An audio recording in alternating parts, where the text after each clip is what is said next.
Labas. Labas vakaras visiems.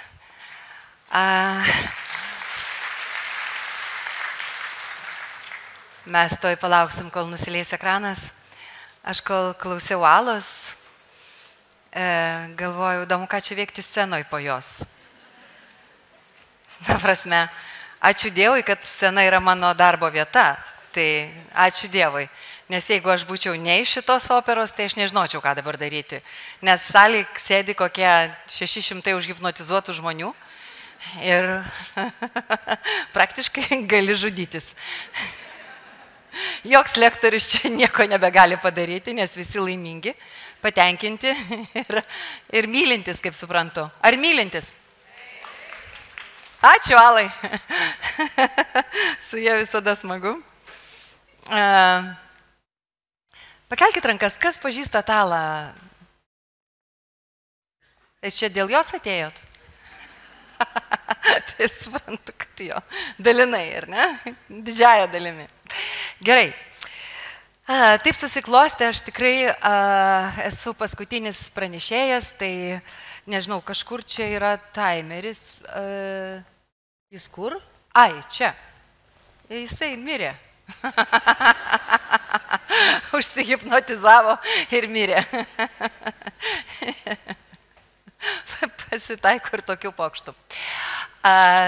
Taip, tema, tarnauju ar kuriu? Tokia, sakyčiau, labai dviprasmiška tema, arba kitaip sakant, tam tikras raktas. Čia slypi atsakymai šitoj pačioj temoj. Bet pradėsiu nuo klausimo. Kas iš jūsų norėtumėte arba norite, arba jau dabar esate būti savo gyvenimo kūrėjais? Aš einu namo. Kas norite būti tarnautojais? Ko tarnautojai nepatinka? Taip, mes užaugame mitų pasaulyje, mes gyvename mituose, mus formuoja mitai, mūsų giminės mitai, šeimos mitai, ir šiaip jau mitai įvairiausi. Ir dėka mitų mes visi turime labai aiškų suvokimą, kas tas yra herojus, kas yra kūrėjas. Ir turbūt jeigu aš pradėsiu vardinti, kad kūrėjas yra tas žmogus, kuris yra, jūs palinksėkite, jeigu taip, drąsus, kūrybingas, taip, gražus, paprastai gražus, ar ne? Toks herojaus variantas, gražus, jį seka žmonės. Paprastai tai yra protingas, įspūdingas, žinantis, ko nori, turintis tikslus, rizikuojantis, nebijantis rizikuoti ir taip toliau. Tiesa? O žodis tarnautojas yra, tokia pilka masė, jie paprastai beveidžiai, mes turim pavadinimą tarnautojai, jie tokie, nelabai, apie juos niekas nerašo spaudoj, jie nėra tie, kurios galima išvysti per televizorių, nes, kas yra tarnautojas? Toks pas mus lietuviškai tarnautojas nuo žodžio tarnas, kažkas, nieko ypatingo ir taip toliau. Taigi, kūrėjas yra nuostabus, gražus, įspūdingas, ypatingas, o tarnautojas toks, menkas. Ir ką jau čia be padarysi. Tarnautojų kaip taisyklė būna daug, tiesa, o kūrėjų kaip taisyklė būna mažai. Tiesa? Žiūrėkit, pasako, yra vienas princas. Nebūna, gyveno 6 princai, kažkodėl tik vienas. Ir kažkodėl viena princesė. Nebūna, kad gyveno 17 princesių. Jos visos buvo labai gražios. Ne, būna viena. Ir tai yra susiformavę mūsų suvokime, kad tas kūrėjas išskirtinis, jis yra vienas vienintelis. Jis kažkoks ypatingas. Jis arba žino kažką, arba yra kažkas daugiau nei kiti. O tarnautojais gali būti visi. Tiesa? Čia ir prasideda visas įdomumas. Jeigu mūsų suvokime yra būtent toks modelis apie nuostabius kūrėjus ir ne visai vykusius tarnautojus. Jeigu mūsų suvokimas yra apie kažkokį ypatingą lyderį ir pilką masę, mes vis dar esame dualumo sistemoje. Mes vis dar mąstome dualumo sistemoje, kurioje egzistuoja labai aiškus suvokimas. Šilta, šalta, juoda, balta, gerai, blogai, myliu, nemyliu, tikiu, netikiu ir taip toliau. Bet jeigu jau taip pažiūrėti į pasaulį iš esmės, į gyvenimą iš esmės, tai gyvenime nėra taip viskas jau vienareikšmiškai paskirstyta ir dažnai teisingi atsakymai savyje talpina abi pusės. Ir tą, ir tą. Labai dažnai tas pats veiksmas gali būti ir geras, ir blogas. Tarkim, jeigu aš turiu kokį nors destruktyvų tikslą, sugriauti kokią tai sistemą, tai gali pasivadinti destruktyvių tikslų. Bet kartais sistemos yra atgyvenusios ir tam, kad kažkas gimtų naujo, man reikia kažką sugriauti. Ar ne? Tai tas pats griovimo tikslas, jisai turi savyje ir teigiamą, ir neigiamą savybę. Ir taip šiame pasaulyje viskas. Visame kame yra abidvi pusės. Ir jeigu jau grįžti prie turinio, kūrėjas ar tarnautojas, tai jeigu jau mes iš tikrųjų norime būti kūrėjais, tikrąja to žodžio prasme, ne, vat kaip Ala minėjo, susigalvota kaukė, ne susigalvota istorija apie save, ką mes dažnai darome, ne tuo mitu apie save, bet tuo tikruoju kūrėju, kuris yra kūrėjas.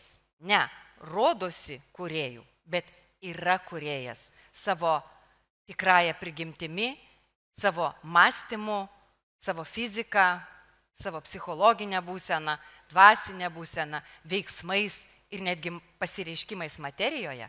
Jeigu mes kalbame apie tokią būseną, tai šitoje būsenoje abi savokos yra vienas ir tas pats. Nėra kūrėjo be tarnystės ir nėra tarnystės be kūrybos. Jeigu mes kalbame apie kūrėją savyje, apie tą, kuris yra gebus valdyti savo gyvenimą, iš tikrųjų valdyti, ne galvoti, kad valdo, o iš tikrųjų valdyti, tai čia pat reikia suprasti, kad jis priima ir antrąją savoką, ir antrąją tarnystės savoką, nes kūrėjas ir gimsta tarnystėje. Kiekvienas kūrėjas yra tarnystėje. Gyvename tokiame ypatingame laike. Dabar visi šneka, kad laikas ypatingas ir aš čia nieko naujo nepasakysiu. Bet šito laiko esmė yra ta, kad tapo labai svarbu, madinga ir netgi tam tikrą prasme privalu būti dvasingu. Nepastebėjot? Žmonės, kurie yra nedvasingi, yra kažkas ne taip su jais. Jo? Tie, kurie yra materijoje, jie nelabai tikia. Bet dvasingi žmonės, jie turi vertę. Toks dabar laikas. Taip dabar yra. Mes dabar į tai susikoncentravę. Aš kadangi esu žmogus mėgstantis faktus, skaičius ir mokslą, aš bandau ieškoti atsakymų, didžiosios dalies atsakymų moksle, ne tik tai savo vizijose. Tai yra toksai įstabus profesorius Christakis, dirbantis Heilio universitete, vadovaujantis Tinklų institutui. Tas institutas tyria, kaip socialinė aplinka keičia, kokią įtaką daro žmogui socialinė aplinka. Tai remiantis jų tyrimais, tyrimai labai įdomus, ta prasme, kad tyrimai sako, kad jeigu mūsų artimoje aplinkoje kažkas iš mūsų artimojų pradėjo sveikai gyventi ir maitinti sveikai, sportuoti, tai tikėtina, kad 40% tikėtina, kad mes irgi pradėsime tai daryti. Jeigu kažkas artimoje aplinkoje pradėjo elgtis negatyviai, ten vartoti alkoholį ir taip toliau, vėlgi labai tikėtina, kad kažkas iš aplinkos irgi imsis to paties. Kuo artimesnė aplinka, tuo daugiau procentų, kad mes paimsime tai, kas vyksta aplinkui. Ir jeigu taip tuos ratus plėsti, tai ten, tarkim, draugų ratai daro 20% įtakos, darbo kolektyvai 20% įtakos, dar tolesni kolektyvai vis mažiau, bet iš esmės mes visi vieni nuo kitų perimame viską. Kodėl apie tai kalbu ir kodėl tai man atrodo svarbu, tai visų pirma, reikia suvokti vieną dalyką, kad šitas tyrimas sako labai svarbų dalyką, kad mes esame sujungti socialinėme tinkle, socialinėme sąmonės tinkle taip stipriai, kad mus veikia ne tik tai, ką mes žinome, ten matome, ten pavyzdžiai, bet mus veikia ir netgi tai, kad aplinkui, mūsų aplinkoje kažkas serga fiziniam lygom. Tarkim, jeigu mes atsidurėme tarp didelės grupės sergančių žmonių, labai tikėtina, kad mes susirgsime. Ne dėl to, kad mes užsikrėtėme, ne dėl to, kad kažkokios bacilos mūsų užpuolė, o dėl to, kad mes esame aplinkoje, kurioje yra daug sergančių žmonių. Taip atsiranda pandemijos, mes tik ką tai matėm. Ne dėl to, kad kažkas kažką apčiaudėjo, o dėl to, kad mes žinome, kad tai egzistuoja. Kodėl tai sakau ir kodėl tai prie šitoj temoje yra svarbu? Todėl, kad tai, ką daro visi, tai kaip eina, kokia eina banga visuomenėje, tuo mes dažniausiai norime tapti. Ir aš neskau, kad tapti dvasingu yra blogai. Jokių būdų. Šiandien aš iš viso noriu pasakyti, kad aš nevartosiu savokų gerai ar blogai. Nėra tokių savokų. Nėra savokos gerai arba blogai. Visame kame yra ir tai. Kiekvienoje savokoje telpa ir viena, ir kita. Ir teigiama, ir neigiama pusė. Kiekvienoje savokoje. Meilė ir neapykanta yra tas pats jausmas. Tik tai skirtingos jo pusės. Bet ir viskas. Bet tai yra jausmas.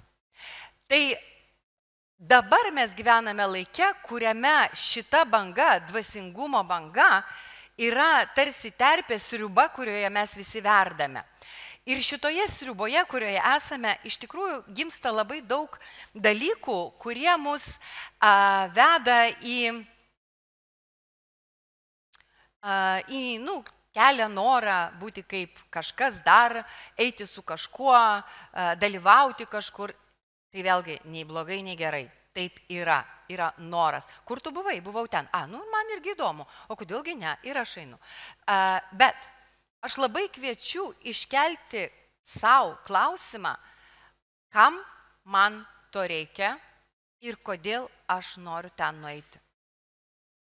Ir ne todėl, kad aš norėčiau atkalbėti čia ką nors nuo dvasinių paieškų kelių ar pasakyti, kad tai blogai. Ne apie tai kalba.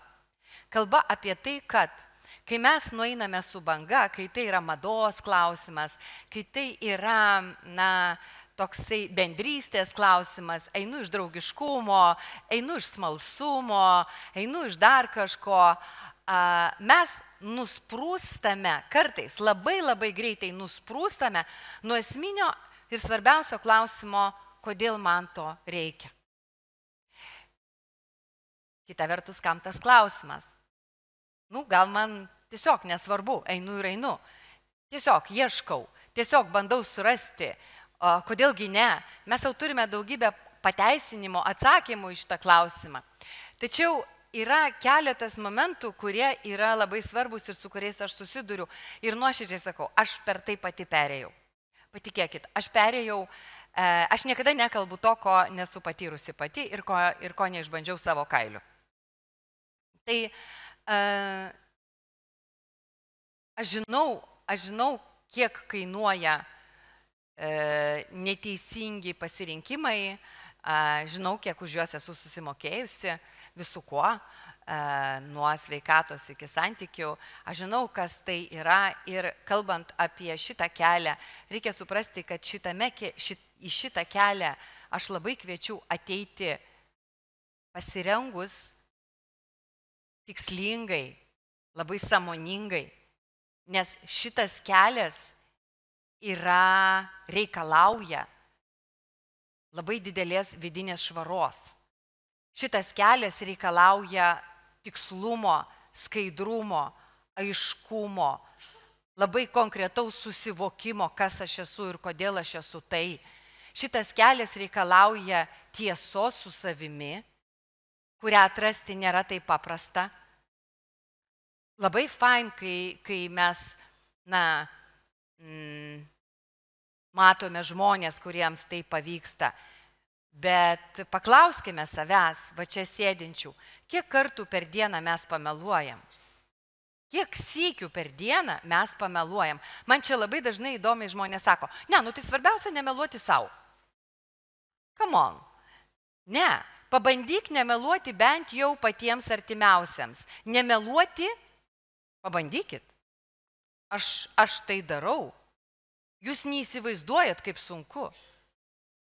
Tai yra pats svarbiausias ir pats esmingiausias momentas, nes va šitame kelyje šitas aspektas melo ir tiesos neišsikreivinimo yra esminis. Nes jeigu nes taip atrodo, kad dvasingumas yra rožėm klotas ir mes, rožėm tai nebūtų faina, basom eini ir susipjaustai. Ne, kad dvasingumas turbūt ramunėlėm klotas. Kai mes iš tikrųjų einame į dvasinę kelionę, šitoj kelioniai yra daugybė išbandymų. Ir tie išbandymai yra, kaip sakyt, rusai turi posakį, огонь, вода и медные трубы. Lietuviškai yra ugnis, vanduo ir varinės triūbos. Tai aš esu perėjusi varinės triūbas. Aš esu perėjusi tokią šlovės istoriją, kai eini ten ant visų žurnalų tavo veidas, ten žmonės gatvėje atpažįsta ir taip toliau, nes Lietuvoje užtenka ten televizoriui pasirodyti ir vis tave pažįsta.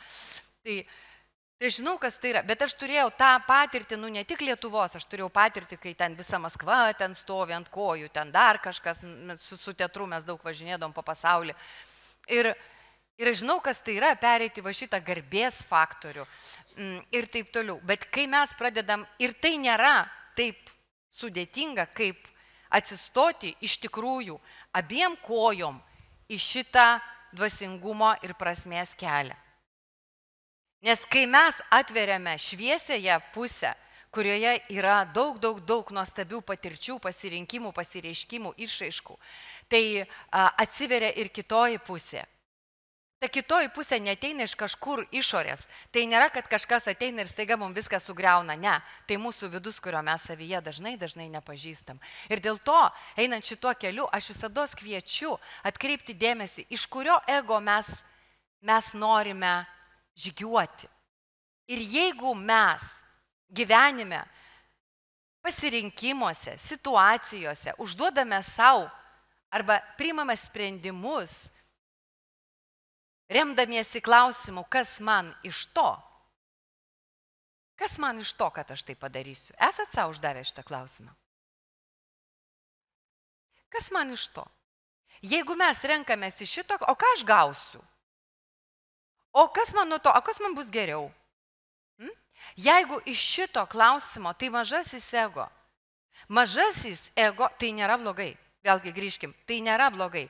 Mažasis ego, nuostabusis, gerasis, mūsų su Ala draugės sūnus Lukas vardu, jis yra labai gražiai pasakęs, jisai vieną kartą sako, aš supratau, ką reikia daryti su ego.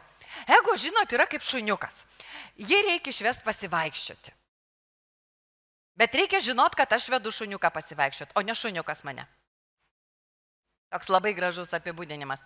Tai jeigu mes veikiame iš to mažojo ego, kuris yra koncentracija apie save ir kuriame mes klausėme ištisai savęs, o kas man iš to? O ką aš gausiu? Ir daug žmonių eina dvasingumo keliu norėdami gauti. Bet prisiminkime, tikras kūrėjas yra tarnystėje. Čia reikės ir duoti. Ir kartais duoti reikės labai daug. Ir sąžiningai. Čia nebus galima, pafeikinti, pažaisti, pavaidinti, kad davėjai. Ne, čia reikės iš tikrųjų duoti. Atiduoti, duoti. Iš širdies, iš tikrųjų, be melo, be išsikreivinimų. Duoti savimi. Ir yra didysis ego, kuris yra visada jausmuose. Šitas ego, kuris žino, kokioj būsenoje jisai nori gyventi. Šitas ego, kuris tiksliai žino, kaip jisai nori jaustis nuo šiol ir visados. Šitas ego, kuris gali perkeisti būsenas, keisti vieną būseną į kitą, kuris nori, kad jo aplinkoj kitų žmonių būsenos irgi persikeistų, kad jo aplinkoj žmonės jaustųsi kitaip ir jis pats. Nes jeigu mažasis ego yra apie kažką gauti, pridėti, susirinkti, tai didysis ego yra apie savirealizaciją, apie tą būseną, kurioje aš galiu persikeisti. Kas yra savirealizacija? Kai mes keičiamės, kai mes persikeičiame ir kai aplinka, žmonės aplink mus irgi gali persikeisti. Nes mes kiekvienas esame, siaura būtybė. Kaip čia bežiūrėsi, mes tikrai nedideli. Aš kažkada tokioje gilioje meditacijoje sėdėjau ir turėjau pokalbį su Žemės planeta. Ir Žemės planeta man aiškino, ką aš turiu padaryti. Ir aš sėdėjau ir aš galvoju, ir aš jai sakau, žiūrėk, aš esu tik žmogus, tu čia man neaiškink. Ir aš negaliu nieko padaryti. Ir iš viso sakau, ko tu čia su manim ginčijasi? Ir tada aš girdžiu Žemės planetą, kuri man sako, žiūrėk, jeigu jau tu nori ginčytis, tai tu kitą kartą gimk planetą. Ir supratau, kad ne, vaikyti, čia nepasiginčysi. Tai didysis ego yra tas, kuris priima tas situacijas, kurios yra aplinkui, kuris yra didžiąja dalimi tarnystėje, kuris suvokia savo menkumą, mažumą ir savo galimybių ribas ir plečia tas ribas per kitus žmonės, pasikeisdamas pats. Bet mes visi gyvename proto aplinkoje, mes gyvename aplinkoje, kurioje yra labai daug dalykų, kuriais mes remiamės, nes taip patogiau. Tai mažasis ego žaidžia šitais žaidimais. Pirmiausia, mažasis ego viskas skirsto į materiją ir dvasią. Vat materija tai blogai, o dvasia tai gerai. Nieko panašaus. Supraskime, kas yra kūryba, kas yra kūrėjas. Kūrėjas yra tas, kuris plečia, išplečia. Ir jeigu aš kuriu materiją ir per mano materiją plečiasi pasaulis, aš lygiai toks pat kūrėjas, kaip tas, kuris sugalvoja sistemą, kaip čia mums visiems kalbėtis mintimis. Ir išmoko daugelis žmonių kalbėtis mintimis. Abu jie vienareikšmiškai svarbus, abu jie kūrėjai. Ir kol mes turime skirstimą, katras geresnis, tol mes esame dėja, bet ne kūrėjo pozicijoje. Kūrėjo pozicijoje nėra gerai blogai. Kūrėjo pozicijoje nėra skirstimo, kas yra teisus, kas neteisus. Kas yra labiau ir kas yra nelabiau. Kaip taisyklė, kai mes esame žinojimo pinklėse, neduok die, vat Ala šiandien sakė, kai mes kovojame už savo tiesą ir savo teisybę ir savo teisumą. Yra toksai geras anekdotas, kai vienoje šeimoje žmonės labai nesugyvena ir žmona vyrui sako, klausyk, tu nueik pas kaimynus, vat jie taip gerai sugyvena, tu nueik pas juos paklausk, kaip jie taip gerai sugyvena. Vyras išeina, grįžta ir sako, oi, žinok, labai viskas paprasta, pas mus visi teisūs. O pas juos visi neteisūs. Vat sako, vyras ėjo, užkliuvo už kibiro ir jį išpylė. Jis sako, Jėzau, atsiprašau, užpyliau kibirą. Žmona sako, Jėzau, atsiprašau, ne čia pastačiau. Bet kol mes esame teisūs, apie kūrybą mes čia daug nešnekėkime. Toliau mes skirstome, kas yra teisus, kas yra neteisus, į teisumą, teisingumą. Mes kovojame už geresnį pasaulį. Mes žinome, kokia turi būti žmonijos ateitis, mes švaistomės tokiom frazėm kaip meilė žmonijai, taika su savim, pagalba, gydymas. Mes gydom visus, duodam patarimus, mokom ir taip toliau. Kol mes esame visame šitame žaidime, kol mes galvojame, kad mes galime pakeisti kitus, apie kūrybą negalvokime. Kol mes esame įsitikinę, kad mes esame geresni už kitus, nieko nebus. Ir kai visą tai nuimu, Aš tada sėdžiu ir galvoju, palauk, o kas lieka? Lieka nežinojimas, lieka pažeidžiamumas, lieka netikrumas, lieka subtilumas, lieka dalykai, už kurių labai sunku užsikabinti, labai sunku ant jų pastatyti koją, nes ten nėra pagrindo, ten yra tiek neapibrieštumo, tiek nesaugumo, kad norisi verkti. Ir iš tiesų, man gyvenime teko, ačiū Dievui, pamatyti žmonės, kurie yra šito žemės rutulio genijai. Jehudi Menuhinas, Rostropovičius, labai daug, Liudmila Gurčenko, Tabakovas, aš galiu čia vardinti ir vardinti. Jo? Visi jie yra neapibrieštume, visi jie yra tame nežinojime, visi jie yra klausime, visi jie yra norę patirti, visi jie yra atviri, visi jie yra mokinio pozicijoje, mokinystėje. Ir kai aš buvau Lenkijoje, mes turėjom didžiulį festivalį, mes vaidinom spektaklį ir yra toks labai garsus, visiška žvaigždė Lenkijoje režisierius Andžejus Vaida. Na, turbūt kai kas esate girdėję jo filmus, pažiūrėkit, tai yra kultinis režisierius Andžejus Vaida. Ir mes suvaidinom spektaklį, po spektaklio baliukas, sueina ten visa Lenkijos bomondas. Ir man sako, žinai, bus du žmonės, su kuriais reikia pasišnekėti. Tai Andžejus Vaida ir Barbara Brylska. Labai garsi Lenkijos aktorė. Buvo toksai filmas Po pirties, po Slibane. Atsimena ten su Mechkovu, kur ten labai gera komedija. Ir aš ateinu, reiškia, o aš pavėluoju kaip visada į tas baliukus, nes man šukuosena labai ilgai iškrapštydavo. Žodžiu, didelė šukuosena, kol iškrapšto, tai amžinai pavėluoju. Ir aš ateinu ten ir visi šneka kalbas. O mes lietuviai atvežėm juodą duoną, ją gražiai supjaustėm ir padėjom ant stalo. Ir aš stoviu, šalia manęs kažkoks didziukas stovi, toks mažas didziukas. Ir jis man tai baks, sako, klausyk, kol jie sako kalbas, tu nueik surink man duonos. Ir kiša tokį tipo Maksimos maišiuką. Aš sakau, klausyk, kaip čia aš dabar eisiu, ministras kalba, sako, nieko, tu vaikai, iš mane stumė.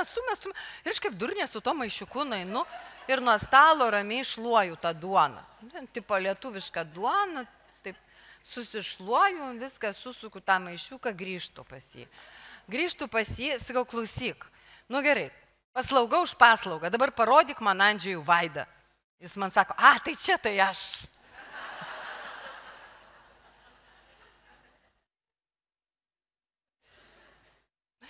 Nepažinsi, neatpažinsi, nepamatysi.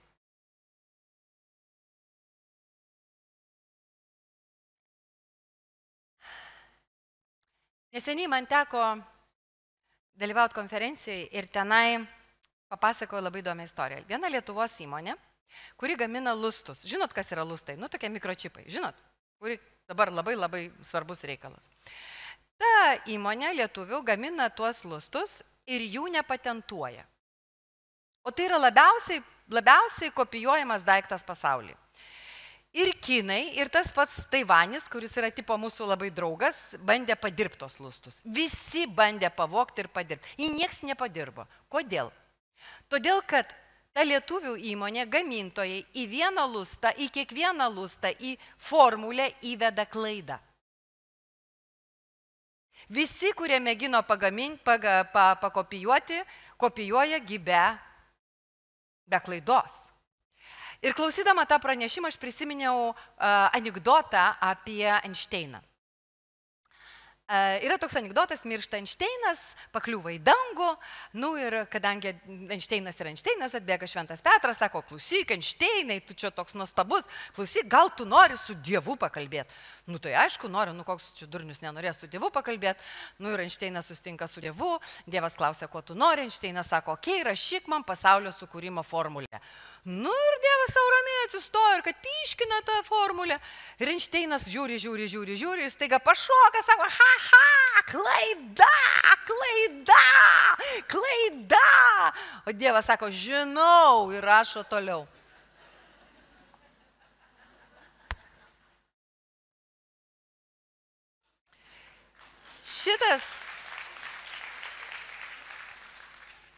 šitas momentas man buvo labai svarbus.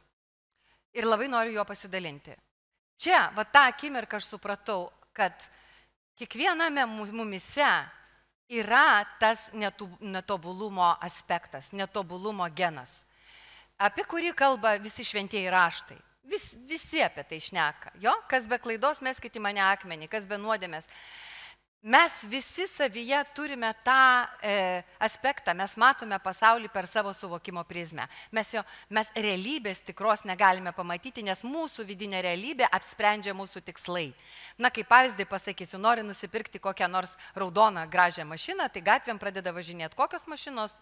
Nu, tokios. Noriu susilaukti vaikelio, nu tai ką matau? Vien neščios moteris ir gražus vyrai. Jo, nu, dar vežimėlių porą. Taip, tai mūsų smegenys iš karto pradeda ieškoti sprendimo ir atsakymo. Tai reikia suvokti tą dalyką, kad mūsų tas mažas pasaulėlis eina per šitą prizmę, per šitą fenomeną, per šitą klaidos fenomeną. Ir kai susitinka du žmonės, jeigu jie nori vienas kitą ištaisyti ar pataisyti, kitais žodžiais tariant, jie neigia vienas kitą.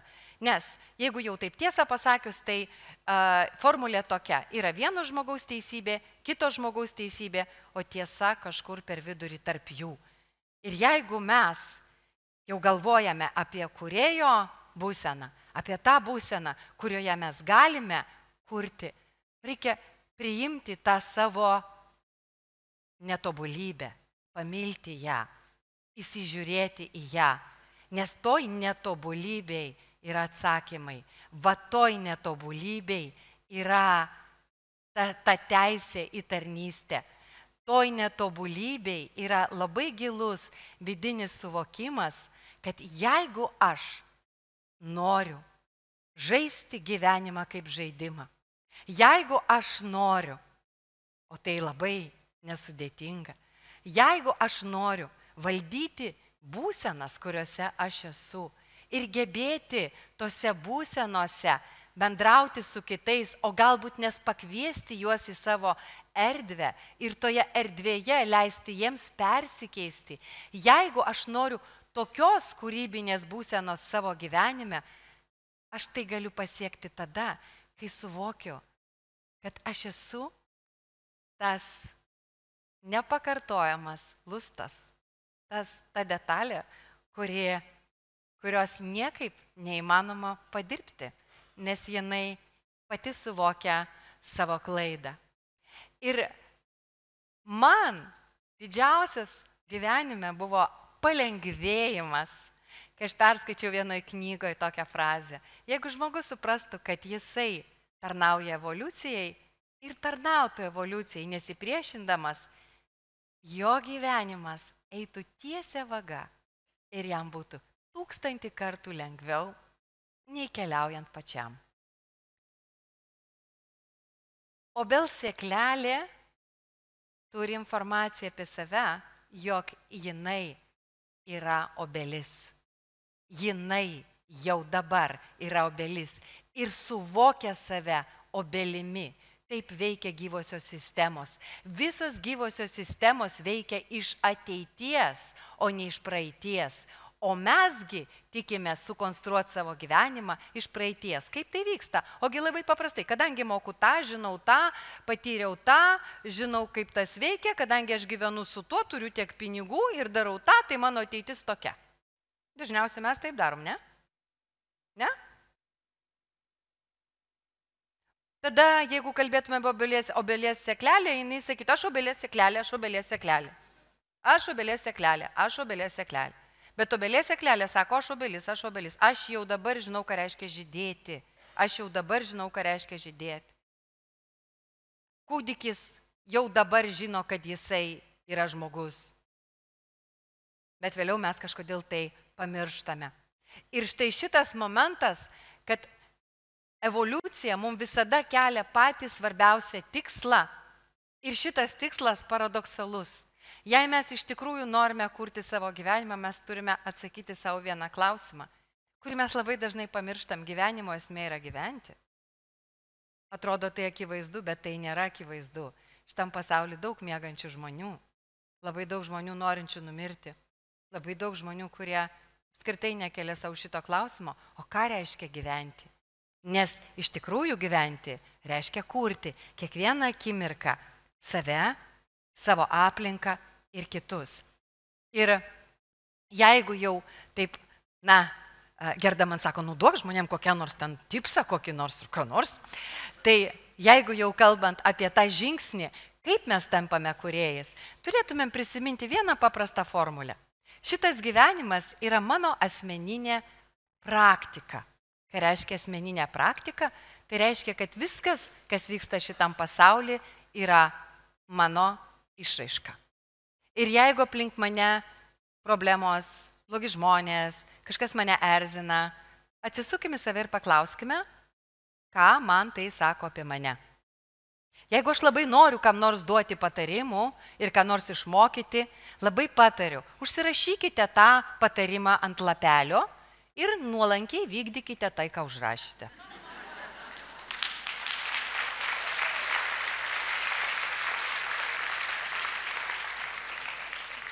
Jeigu žinote, kaip sukūsti kitai, ko kam nevalgyti, kaip elgtis kam nors su savo vaikais, rašykite ant lapelių ir klijuokite ant sienos. Pamatysite, kaip bus įdomu gyventi. Visa tai, ką mes matome kitose, yra apie mus. Visa tai, kas mus erzina kitose, yra apie mus. Ne apie ką nors kitą. Visi kita aplinka yra mūsų išraiškos formulė. Pasakyk, kas tavo draugai, pasakysiu, kas tu. Žinot šitą taisyklę? Jo? Aš buvau labai nustebusi. Aš kai pasižiūrėjau, kas mano draugai, tai aš labai turėčiau būti turtinga. Bet nėra taip. Čia su ta klaida, suriški man tai visai neblogai gausis. Jo? Bet suvokim, kad niekas nieko šitam pasaulyje man nėra padaręs. Niekas nėra manęs įžeidęs, įskaudinęs, pažeminęs, paniekinęs, atėmęs, prispaudęs, apspjaudęs labiau negu aš pati. Arba aš leidau tai padaryti. Kodėl? Klausk savęs. Kodėl? Klausk savęs. Ir esminis dalykas. Kai mes atsistojame į šitą būseną, čia atsiranda daug sudedamųjų, daug nežinomųjų, daug klaustukų. Kodėl aš taip elgiuosi? Kodėl aš noriu visus mokyti? Kodėl aš noriu visus gelbėti, auklėti? Kodėl aš noriu visiems sakyti, kaip ir ką, kas turi daryti? Kodėl man taip reikia taisyti pasaulį? Todėl, kad aš nežinau, kaip šnekėti su savim. Todėl, kad aš nežinau, kaip rasti kelią į save. Tai štai, kelias į save eina per jausmus.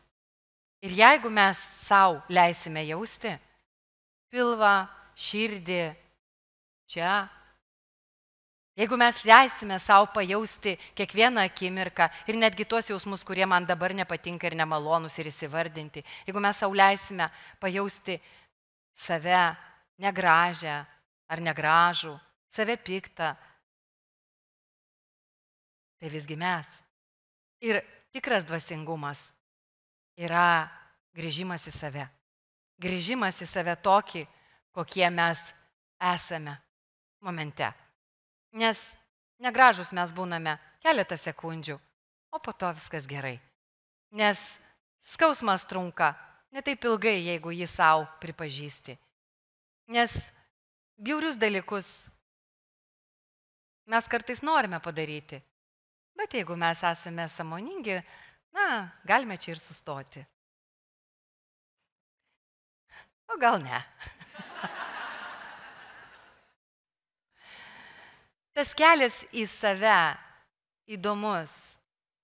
Ir kai mes pakeliaujam į šituo keliu, dingsta visos svarbios frazės, išgelbėsiu pasaulį, žmoniją ir visa kita. Dingsta šitos visos skambios, nieko mums iš tikrųjų nereiškiančios frazės. Kai aš stovėjau savo gyvenime prieš labai svarbų pasirinkimą, Aš supratau, kad gyvenime mes norime labai banalių dalykų. Meilės, priėmimo, atvirumo, džiaugsmo. Mes norime būti priimti tokie, kokie esame. Be jokių išlygų. Net jeigu šiuo metu man iš burnos smirda.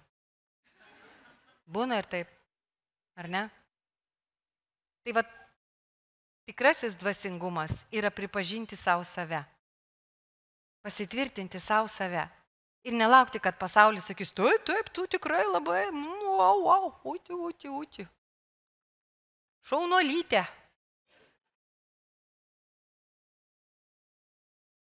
Aš atsimenu tos laikus, kai žiūrėdavau į savo atvaizdą žurnaluose. Su tokia gražia glensinė šypsena. Ten pradažo, sutvarko, atrodai puikiai. Aš žiūrėdavau ir galvodavau, kas ta moteris? Aš jūs absoliutiškai nepažįstu. Dabar manęs nėra ant žurnalų viršelių, aš galvoju, kaip gerai. Va. Tai aš labai kviečiu suvokti, kad tikrasis kūrėjas yra tarnystėje. Tikrasis kūrėjas pirmiausia žino, kas jis yra. Tikrasis kūrėjas visada turi saugią erdvę savo širdyje. Ir jam nereikia reikalauti iš pasaulio daugiau, svarbiau, patvirtinimo ar kažkokios perdėtos meilės. Jam užtenka savęs. Čia paslaptis. Ačiū.